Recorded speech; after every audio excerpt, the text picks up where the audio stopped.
What Mike Pence could do, and what he should do, in fact, is to direct a question back to the state legislatures when there are two competing slates of delegates from these 6 states. He can ask that question to the states and say, well, state legislatures, I have an oath to the Constitution to uphold the Constitution as written, and Article 2, Section 1.2 says that the state legislatures direct the manner in which electoral delegates are selected. So you tell me which of these 2 slates was selected in the manner that your state General Assembly has designated. President Trump's attorney, Jenna Ellis, citing the constitutional powers of the vice president, asked state legislatures, who have been mostly silent during this whole process, to address their elections. Some of those elections that were conducted against the laws passed by those very legislatures. Alan Dershowitz is professor emeritus, Harvard Law School, author of Guilt by Accusation, Newsmax analyst, and host of the Dersh Show podcast. Sir, welcome to the Chris Salcedo Show, and Happy New Year. Happy New Year to you. Thank you for having me on. So what is your evaluation of Ellis's prescription here? Is her reading of Article 2 correct? Well, the reading of Article 2 is correct. It's up to the state legislatures to determine how to select electors. I'm giving you an absurd hypothetical. If the state of California tomorrow were to become that legislature, be a majority Republicans, they could say for the next election, we don't trust the people. They're all Democrats.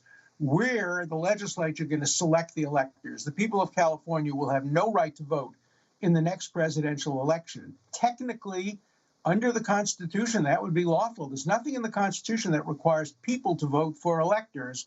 The state legislature could determine who the electors are. That's not the tradition. That hasn't happened in this country since the establishment of the Constitution. And the power of the state legislatures are pretty broad, but nobody has ever tested whether the state legislatures continue to have power after they set out the conditions for selecting the electors, whether they have power to select which of the electors is the right slate after the election's been held. That's a new question.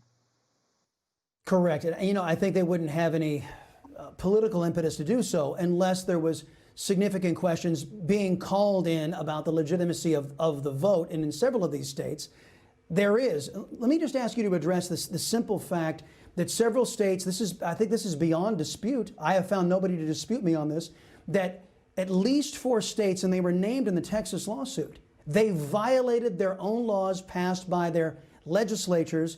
They were violated by either their chief executive or by their courts, which of course is illegal. Doesn't 75 million Americans out there who supported Donald Trump, don't they deserve some sort of remedy for states who say, hey, you know what, this year we're just not going to follow our laws, whether it's COVID or whatever they're using as an excuse? Every state is different. In Pennsylvania, for example, the state legislature made it clear that no ballot should be counted after the close of business on Election Day, and the courts expanded that 3 days. That seems clearly to be a violation of Article 2. But in other states, the argument has been made that the state legislatures delegated their constitutional power to executives or to election officials. So it becomes a much more complicated case. The Pennsylvania case is the clearest, but the numbers aren't there. That is, the margin of victory between Biden and Trump seems to be greater than the number of votes that were cast after the close of business on Election Day. So while they may have the constitutional theory on their side, they don't necessarily have the numbers on their side. And that's been the big problem for the Trump team, the numbers. Now, another strategy being employed tomorrow, Senator Ted Cruz leading 11 other senators, 140 members of Congress or thereabouts, saying that they're going to object to certain slate of electors from certain states. Right. And Ted Cruz wants to put together, I know you've been very complimentary of his legal acumen in the past. He wants to put together a commission a la the Rutherford B. Hayes Tilden contest. 5 lawmakers from the House, 5 senators, 5 members of the Supreme Court.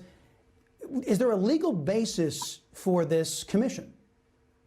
There is a precedent for it, obviously, the Tilden Hayes election, but it would need a majority of both houses. And they don't seem to, again, have the numbers. The theory is there. Ted Cruz is a brilliant constitutional analyst. I had him as a student. I remember him very well.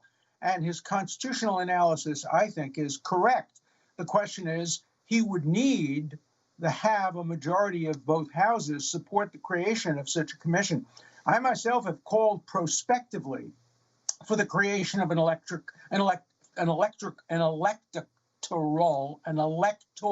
commission for future cases, which would be available to accept challenges before the election, during the election, and after the election. But when you have one in the middle of an electoral dispute, you'd need to have a majority vote by the House and by the Senate, and the numbers don't seem to be there at the moment. See, I'm glad you brought that up, because the conduct of the courts has been baffling in my mind, because those who tried to get remedy before the elections, calling into question the signature verification problems, calling into question the universal mail-in balloting in certain states, they were told, well, there's no harm done yet, so you have no standing. Then once the election happened, they were told, well, you don't have enough evidence. Then after more time went by, then they were told, oh, well, guess what? You're out of time. It seems to me that every step of the way, the courts, who have been our destination for remedy, have said, we're not going to be anybody's remedy. Am I fair in that analysis? Right. No, I think you're absolutely right. I think the courts have said, leave us out of this. This is a political dispute. Resolve it in the House and the Senate. Resolve it with the state legislatures. But we're going to use the concept of standing. Standing kept them out of the Texas case. The issues of standing have also plagued the effort to try to increase the power of the vice president, the Congressman Gohmert case. So the courts have used every possible vehicle of judicial restraint to avoid getting into what they call the political thicket. And that's not atypical. What was unusual is that the court did jump in Bush versus Gore 20 years ago and was heavily criticized for it, including by me in a book I wrote called Supreme Injustice.